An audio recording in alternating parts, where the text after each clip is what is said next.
Engandiyur Saraswati Vidya Niketan central സ്കൂളിൽ 2 ദിവസങ്ങളിലായി സംഘടിപ്പിക്കുന്ന ശ്രീ ജനോത്സവ് 2026 സ്കൂൾ കലാമേളയ്ക്ക് തുടക്കമായി. മിമിക്രിയിൽ വേൾഡ് റെക്കോർഡ് ജേതാവും പ്രശസ്ത അഭിനേതാവുമായ അരുൺ ഗിന്നസ് പരിപാടിയുടെ ഉദ്ഘാടനം നിർവഹിച്ചു.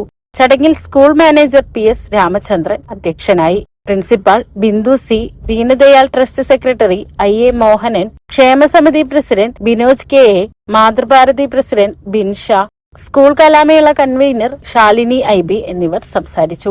ശനിയാഴ്ച നടക്കുന്ന സമാപന സമ്മേളനത്തിൽ ഏങ്ങണ്ടിയൂർ ഗ്രാമപഞ്ചായത്ത് president Xavier Pulikottil, Jacks group of companies director Jayaprakash Pazhayidath, Engandiyur ഗ്രാമപഞ്ചായത്ത് ആരോഗ്യ വിദ്യാഭ്യാസ standing committee chairperson Shameera Shebeer, 13ാം വാർഡ് മെമ്പർ ശ്രീമതി ഉഷ സുകുമാരൻ എന്നിവർ പങ്കെടുക്കും.